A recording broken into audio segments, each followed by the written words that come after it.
Siap, gerak. Hormat, gerak. Tegak, gerak. Berdoa, mulai. A'udzu billahi minasyaitonir rajim. Bismillahirrahmanirrahim. Alhamdulillahi rabbil alamin. Wassalatu wassalamu ala asrofil anbiya'i wal mursalin wa ala alihi wa ashabihi ajma'in. Walhamdulillahi rabbil alamin. Oke, Bu absen terlebih dahulu. Adinda, Hadir Bu. Farisa, Hadir Bu. Siti Aisyah, Hadir Bu. Fadla, Hadir Bu. Daus, Ibu, Aldo, Ibu, Kasih, Hadir Bu. Farisa Cantika, Fatonatul Ati. Ibu. Siapa yang tidak hadir hari ini? Hadir Bu. Apa kabarnya Alif? Sakit, Bu. Sakit ya. Oke, kita doakan semoga Alif segera sembuh ya. Sebelum kita mulai pembelajaran hari ini, Ibu akan bercerita kepada Anda tentang 3 kategori manusia yang hidup di dunia. Ada Anda Ibu yang tahu?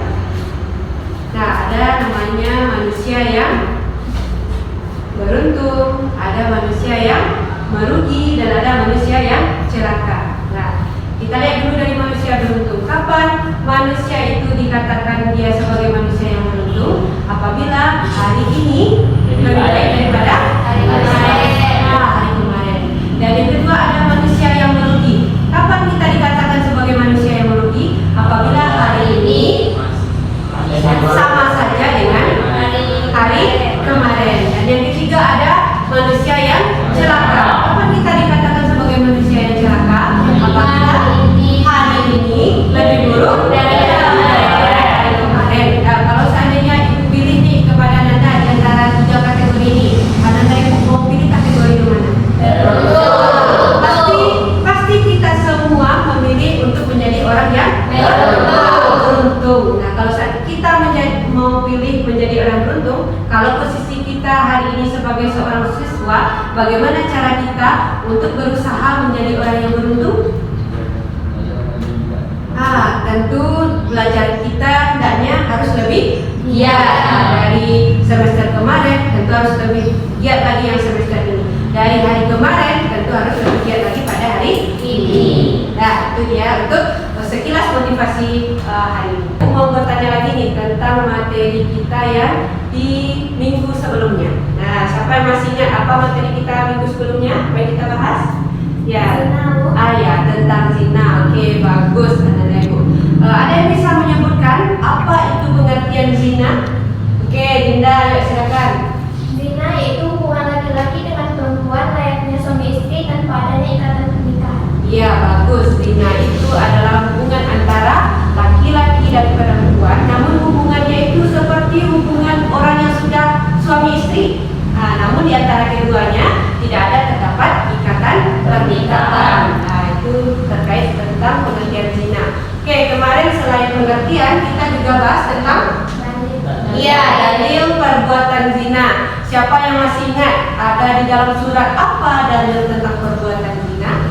Oke, Daus. Quran surah An-Nur ayat 2. Iya, Quran surat An-Nur ayat 2. Oke, bagus. Itu materi kita di minggu yang lalu. Hari ini kita masih membahas tentang zina, namun yang akan kita bahas itu ada 2. Apa saja? Yaitu hukuman yang akan diberikan kepada pelaku yang berbuat zina, dan yang kedua yaitu dampak dari perbuatan zina. Oke, untuk hari ini ada 2 tujuan pembelajaran yang harus Anda Ibu capai. Nah, yang 2 ini siapa yang bisa membacakan? Oke, Siti Aisyah silakan. Tujuan pembelajarannya: 1. Peserta didik mampu menjelaskan hukuman dari perilaku zina. 2. Peserta didik mampu menjelaskan dampak perilaku zina. Nah, ya, itu dia tujuan yang harus anak-anak ibu capai. Jadi setelah nanti kita belajar hari ini, setelah ibu jelaskan materinya, anak-anak ibu harus mampu yang pertama apa?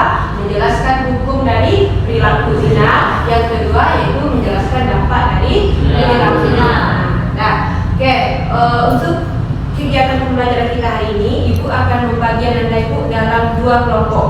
Nah, jadi kita hari ini akan diskusi kelompok, akan kerja kelompok. Nah, jadi masing-masing kelompok akan ibu beri tugas dan anak-anak ibu akan membuat produk atau produknya itu berupa presentasi kelompok. Nah, silakan anak-anak ibu nanti buat melalui PowerPoint boleh atau melalui Canva di HP-nya boleh. Nanti dikirim saja file ibu yang akan menampilkan di depan. Nah, kita bagi kelompok dulu ya. Untuk membagi kelompok, di kertas ini ibu sudah ada angka-angka ya, ada angka 1 dan ada angka 2. Jadi nanti siapa yang dapat angka 1 berarti dia kelompok 1, dan yang dapat angka 2 berarti dia kelompok 2. Nah, jadi nanti kalau sudah dapat kartu ini silakan duduk berkelompok ya. Kelompok 1 nanti duduknya di sini, kelompok 2 duduknya di sini.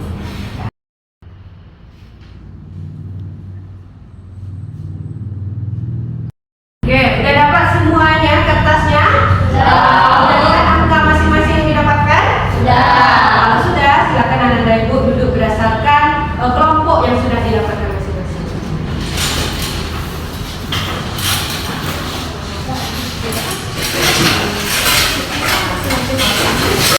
Oke, anak-anak ibu sudah duduk berkelompok. Nah, dengan kelompoknya ini ya. Kelompok 1, mana kelompok 1 angkat tangan? Ya, kelompok 1 tugasnya adalah mencari tentang hukuman bagi pelaku zina. Oke, kelompok 2 angkat tangan. Oke, tugas dari kelompok 2 Dampak dari perbuatan zina.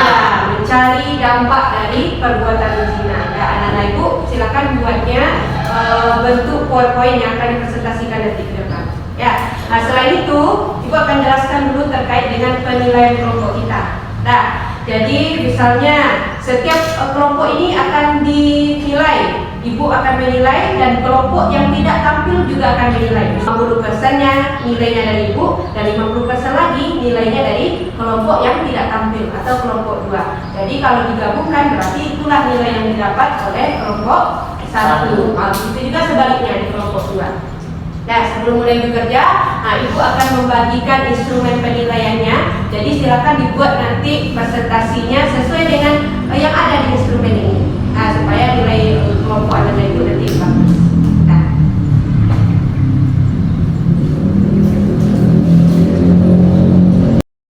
Kelompok 2 apa dapat materinya tadi? Dampak dari perbuatan zina. Dampak dari perbuatan zina. Nah, sudah dapat apa saja poin-poinnya? Sudah. Ya. Mau dibuat presentasinya melalui apa rencananya? Canva.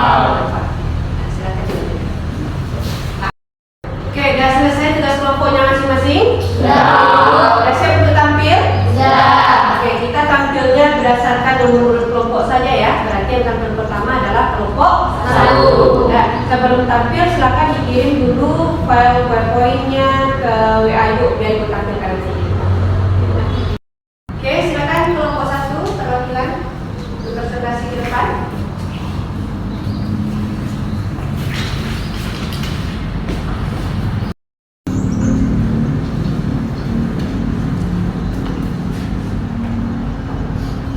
Assalamualaikum warahmatullahi wabarakatuh. Waalaikumsalam warahmatullahi wabarakatuh. Saya perwakilan dari kelompok 1 akan menyampaikan hasil diskusi kami tentang materi hukuman bagi pelaku zina. Hukuman bagi pelaku zina terbagi atas 2, yaitu pezina muhsan dan pezina ghairu muhsan. Pezina muhsan dilakukan oleh orang yang sudah menikah, sedangkan pezina ghairu muhsan dilakukan oleh orang yang belum menikah. Hukuman bagi pezina muhsan ialah dirajam atau dilempari batu sampai ia mati, dan pezina ghairu muhsan ialah dicambuk sebanyak 100 kali dan diasingkan dari wilayah tempat tinggal masing-masing. Pengasingan pezina ghairu muhsan yaitu pertama Imam Syafi'i, itu laki-laki dan perempuan diasingkan selama 1 tahun. Yang kedua Imam Maliki, yaitu yang diasingkan hanya laki-laki selama 1 tahun. Dan yang ketiga adalah Imam Hambali, yaitu diserahkan kepada hakim. Baiklah, sekian dari hasil diskusi kami. Jika ada salah, saya mohon maaf. Assalamualaikum warahmatullahi wabarakatuh.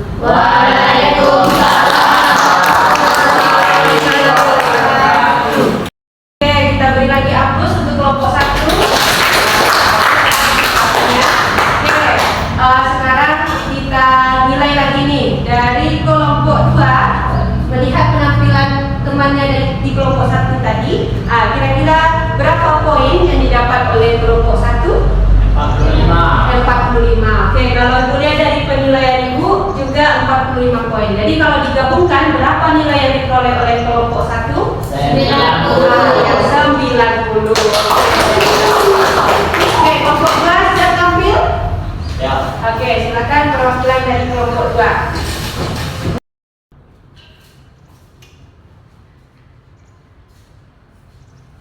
Assalamualaikum warahmatullahi wabarakatuh.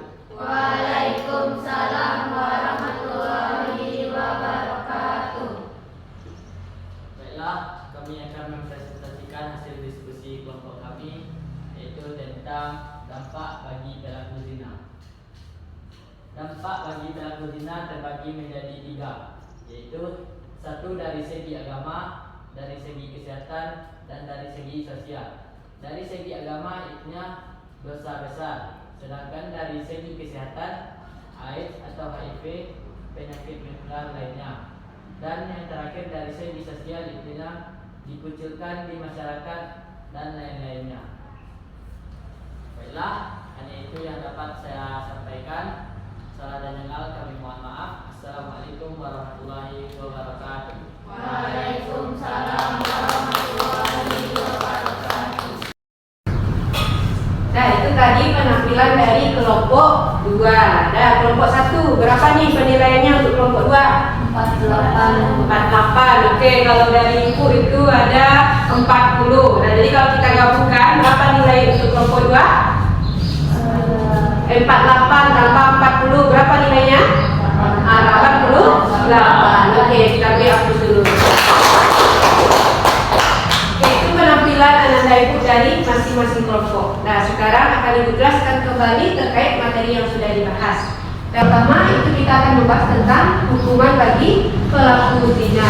Nah, tadi dijelaskan oleh kelompok 1, mereka membuat hukuman bagi pelaku zina itu terbagi menjadi 2. Dilihat dari berdasarkan kategori status pernikahan pelaku zina. Nah, ada 2 tadi, ada berzina muhson dan ada berzina ghairu muhson. Nah, Ibu di sini membuatnya ada 3. Yang 3 itu adalah menurut KUHP atau undang-undang yang berlaku di Indonesia. Nah, kita bahas dulu yang pertama, yaitu berzina muhson. Apa itu berzina muhson? Zina yang dilakukan oleh orang yang sudah menikah. Dia statusnya sudah menikah, namun dia berzina dengan orang lain. Nah, itu dia yang berzina muhson. Kalau berzina muhson ini apa hukumannya? Apa yang disampaikan tadi oleh kelompok 1? Ya, bagus, dirajam atau dilempari dengan batu sampai dia mati. Oke, itu dia hukuman bagi berzina muhson. Yang kedua ada berzina ghairu muhson. Apa itu berzina ghairu muhson? Zina yang dilakukan oleh seseorang yang belum menikah. Nah, itu dia yang berzina ghairu muhson. Apa hukumannya?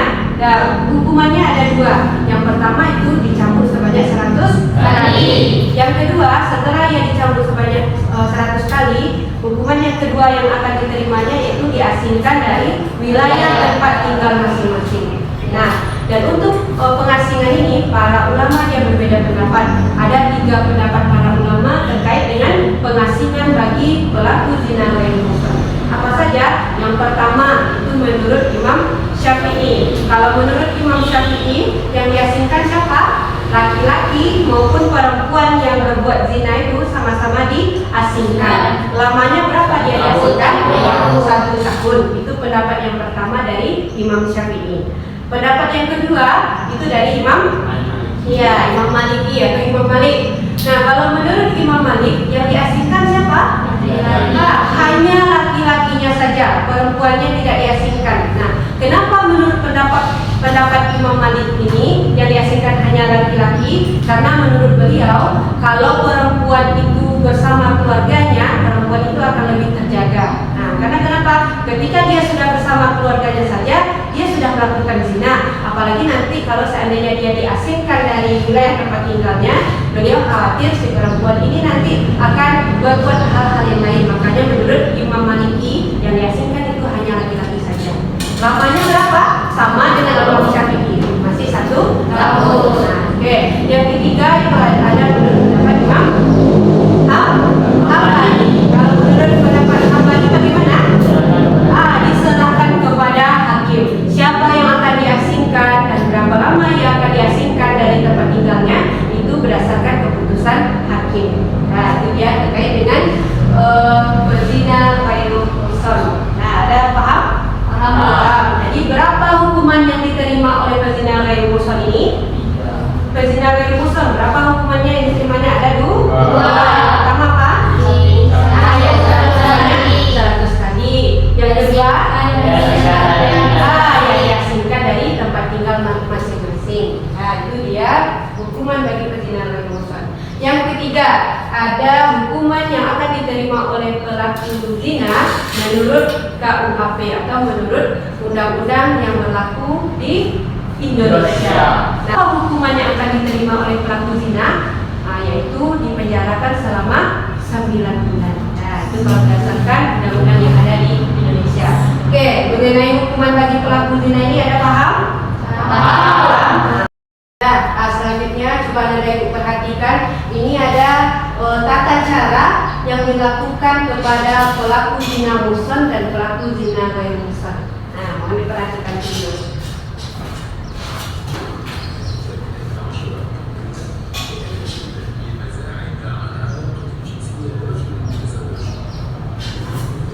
Nah, ini nih.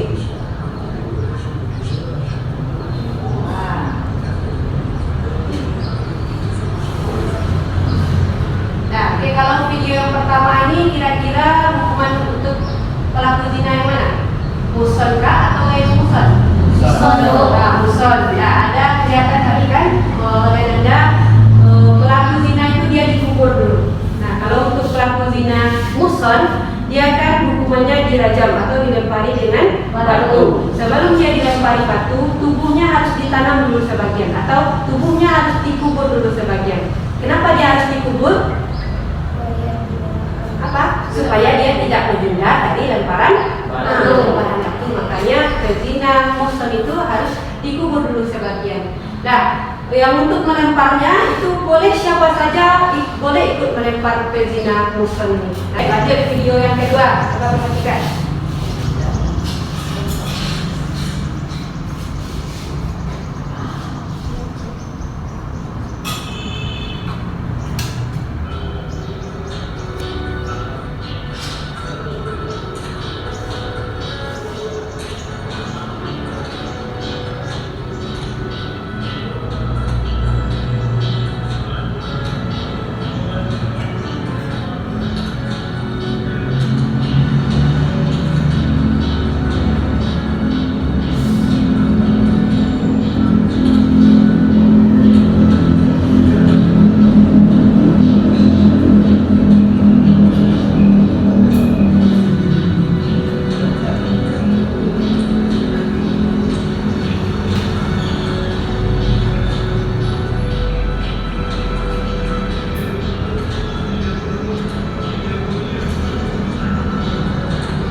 Video yang kedua itu hukuman bagi pelaku zina yang mana?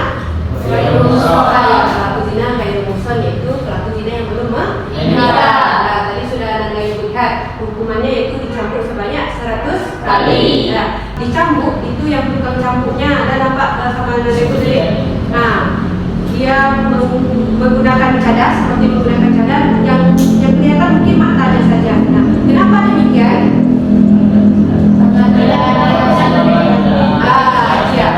Kalau bagi pencambuk untuk pelaku zina ghairul muhsan itu identitasnya harus disembunyikan baik dari pelaku maupun dari keluarga pelaku itu. Kenapa harus disembunyikan? Supaya tidak timbul dendam dari si pelaku zina tadi terhadap orang yang mencambuk. Dan oke, kita lanjut yang kedua itu tentang Dampak bagi pelaku zina. Iya, dampak bagi pelaku zina. Ya, sama dengan kelompok 2 tadi, Ibu juga membaginya ke dalam 3 kategori. Yang pertama itu berdasarkan kita lihat dampaknya dari segi agama. Nah, orang yang berbuat zina tentu saja itu dia akan mendapatkan dosa besar. Jangankan berbuat, untuk mendekati zina saja kita sudah dilarang. Nah, ada tuh kita bahas di dalil tentang pergaulan bebas dalam surat apa? Al-Isra ayat 32. Nah, itu dia. Wala apa bunyinya? Wala taqrabuz zina innahu kana fahisyatan wa sa'a sabila. Dan janganlah kamu mendekati zina, dan sesungguhnya zina itu adalah perbuatan yang keji dan jalan yang buruk. Nah, kalau yang kedua yaitu dari segi kesehatan. Nah, kalau kita berbuat zina, ada juga dampak yang akan kita rasakan itu dari segi kesehatan. Apa?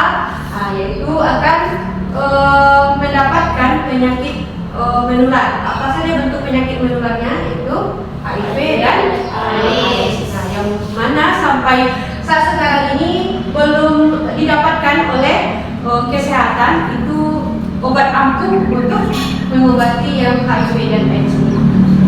Nah, yang ketiga kita lihat dari segi sosial. Apa dari segi sosialnya? Nah, itu kalau kita hidup di masyarakat, kalau seandainya kita berbuat salah, tentu kita akan diucilkan di dalam masyarakat. Oke, kira-kira dari pembelajaran kita hari ini ada yang mau Anda tanyakan? Ada yang mau bertanya? Tidak? Paham semuanya? Paham. Oke, jika paham, coba siapa Anda Ibu yang bisa memberikan kesimpulan terkait dengan materi kita pada hari ini? Ya. Oke, silakan. Bisa. Yang pertama, hukuman bagi pelaku zina kalau pelaku muhsan dilakukan beratur sampai mati. Ya, Kalau pelaku muhsan dijatuh 100 kali dan dihasilkan dari tempat tinggal masing-masing. Ya. Yang ketiga, menurut undang-undang yang berlaku di Indonesia, yaitu dipenjarakan selama 10 bulan. Ya, benar? Benar. Terkait dengan hukuman bagi pelaku zina. Oke, ada lagi yang bisa memberikan kesimpulan? Oke, silakan Farisa. Selanjutnya ada dampak bagi pelaku zina terbagi menjadi 3. Ya. Dari segi agama yaitu mendapatkan dosa besar. Dan yang kedua ada dari segi kesehatan mendapatkan penyakit HIV atau AIDS. Dan yang ketiga dari segi masyarakat dikucilkan oleh masyarakat. Ya, beri tepuk tangan dulu.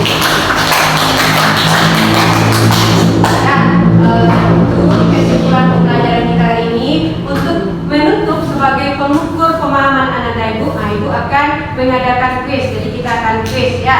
Jadi silakan nanti tunjuk tangannya bagi siapa yang mau memperoleh nilai lebih. Silakan nanti tunjuk tangannya ya. Namun sebelum itu silakan anak ibu kembali ke tempat duduk masing-masing.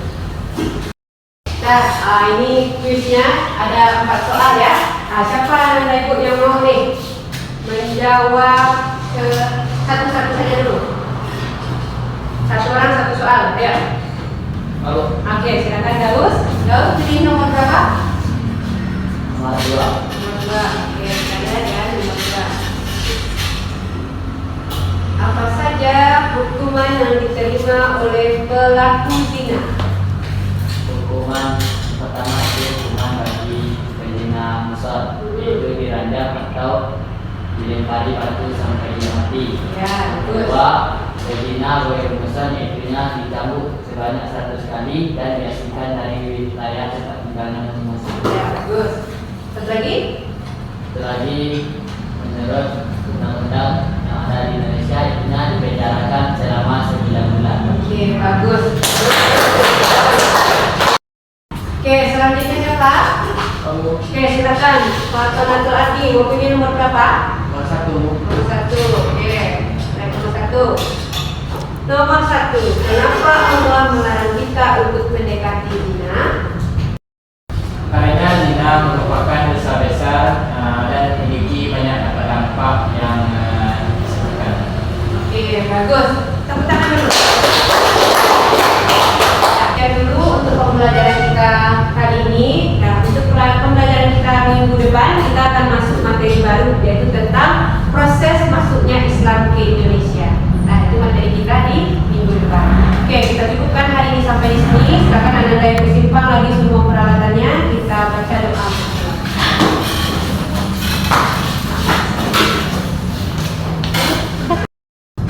Nah, silakan kita bahas siapa? Ya,